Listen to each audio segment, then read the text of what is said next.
الحمد للہ کفا وسلام علی عبادہ الذین اصطفیٰ اما بعد۔ الحمدللہ صراط مستقیم کورس 26واں سبق ہے۔ نمبر 1، قربانی عبادت ہے۔ بسم اللہ الرحمن الرحیم۔ وَلِكُلِّ أُمَّةٍ جَعَلْنَا مَنَاسِكَ لِيَذْكُرُوا اسْمَ اللَّهِ عَلَى مَا رَزَقَهُم مِّن بَهِيمَةِ الْأَنْعَامِ فَإِلَٰهُكُمْ إِلَٰهٌ وَاحِدٌ فَلَهُ أَسْلِمُوا وَبَشِّرِ الْمُخْبِتِينَ۔ سورہ حج کی آیت ہے، اس کا ترجمہ ہے، اور ہر امت کے واسطے ہم نے مقرر کر دی ہے قربانی کہ یاد کریں اللہ کا نام جانوروں کے ذبح پر جو اللہ نے ان کو دیے۔ سو تمہارا الہ معبود ایک اللہ ہے، سو اسی کے حکم میں رہو۔ فائدہ: اللہ کی نیاز کے طور پر جانور قربان کرنا ہر دین میں عبادت قرار دیا گیا۔ اگر یہ عبادت غیر اللہ کے نام کے علاوہ دوسروں کے نام پر کی جائے تو یہ شرک ہو جائے گا۔ موحد کا کام یہ ہے کہ قربانی صرف اسی خدا کے لیے کرے جس کے نام پر قربانی کرنے کا تمام شریعتوں میں حکم رہا ہے۔ تو اسی لیے صرف اور صرف جانور کو اللہ کے نام پر ذبح کرنا ہے۔ اللہ کے نام کے علاوہ غیر اللہ کے نام پر جانور کو ذبح کرنا جائز نہیں، یہ شرک ہے۔ حدیث شریف تکبیرات عیدین۔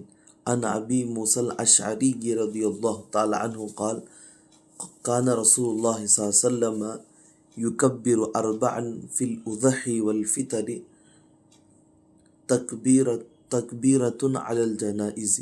ابو داؤد شریف کی روایت ہے، حضرت ابو موسیٰ اشعری رضی اللہ عنہ فرماتے ہیں کہ رسول اللہ صلی اللہ علیہ وسلم عید الاضحیٰ اور عید الفطر کی نماز کی ہر رکعت میں جنازے کی طرح 4 تکبیرات کہا کرتے تھے۔ یعنی حضور اقدس صلی اللہ علیہ وسلم عیدین کی پہلی رکعت میں تکبیر تحریمہ سمیت 4 تکبیرات اور دوسری رکعت میں رکوع کی تکبیر سمیت 4 تکبیرات کہتے تھے۔ نمبر 3، عقائد جنات سے متعلق کیا عقیدہ رکھنا چاہیے؟ اللہ تعالیٰ نے ایک مخلوق کو آگ سے پیدا فرمایا جن کو جنات کہتے ہیں۔ ان میں اچھے بھی ہیں اور برے بھی ہیں، اور جنات بھی انسانوں کی طرح احکام شریعت کے مکلف ہیں، اور مرنے کے بعد انسانوں کی طرح ان کو بھی عذاب و ثواب ہوگا، اور جنات میں کوئی نبی نہیں۔ ان میں سب سے زیادہ مشہور اور معروف ابلیس لعین ہے۔ یہ فرشتے اور جنات اگرچہ ہمیں نظر نہیں آتے مگر ہم ان کے وجود کو ایمان بالغیب کے طور پر مانتے ہیں، کیونکہ اللہ تعالیٰ نے قرآن مجید میں اور آپ صلی اللہ علیہ وسلم نے اپنی احادیث میں ان کا ذکر فرمایا ہے۔ مسائل و احکام۔ مرد کی تکفین کا مسنون طریقہ۔ مرد کا مسنون کفن۔ مرد کے کفن کے مسنون کپڑے 3 ہیں۔ نمبر 1، ازار، سر سے پاؤں تک لمبی چادر۔ نمبر 2، لفافہ، اسے چادر بھی کہتے ہیں، جو ازار سے لمبائی میں تقریباً 1 ذراع 1.5 فٹ زیادہ ہوتا ہے۔ نمبر 3، کرتا، بغیر آستین اور بغیر کلی کے اسے قمیص یا کفنی بھی کہتے ہیں۔ یہ گردن سے پاؤں تک ہوتی ہے۔ مرد کو کفنانے کا طریقہ یہ ہے کہ 4 پائی پر پہلے لفافہ بچھا کر اس پر ازار بچھا دے، پھر کرتا قمیص کا نچلا نصف حصہ بچھا دے اور اوپر کا باقی حصہ سمیٹ کر سرہانے کی طرف رکھ دے، پھر میت کو غسل کے تختے سے آرام سے اٹھا کر اس کے بچھے ہوئے کفن پر لٹا دے۔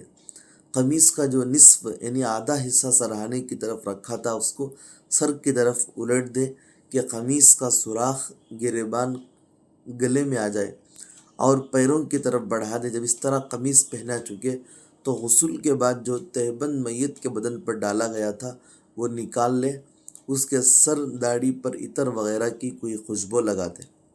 یاد رہے کہ مرد کو زعفران نہیں لگانا چاہیے۔ پھر پیشانی، ناک، دونوں ہتھیلیوں، دونوں گھٹنوں اور دونوں پاؤں پر یعنی جن اعضاء پر آدمی سجدہ کرتا ہے کافور مل دے۔ اس کے بعد ازار کا بایاں کنارہ میت کے اوپر لپیٹ دے، پھر اس کے اوپر دایاں کنارہ لپیٹ دے تاکہ دایاں کنارہ اوپر رہے، پھر اسی طرح لفافہ لپیٹ دے کہ بایاں کنارہ نیچے اور دایاں کنارہ اوپر رہے۔ پھر کپڑے کی دھجی یعنی قطر لے، کفن کو سر اور پاؤں کی طرف سے باندھ دے، اور بیچ سے کمر کے نیچے کو بھی ایک دھجی یعنی ایک قطر کر نکال کر باندھ لے، تاکہ ہوا سے یا ہلنے چلنے سے نہ کھل نہ جائے۔ تو بہرحال یہ مرد کو کفنانے کا، کپڑے دینے کا نہانے کے بعد مسنون طریقہ ہے۔ مسنون دعا، جب غصہ آئے یا برا خواب آئے تو یہ دعا پڑھیں: اعوذ باللہ من الشیطان الرجیم، ترجمہ: میں اللہ کی پناہ میں آتا ہوں شیطان مردود سے۔ ترمذی شریف کی روایت ہے۔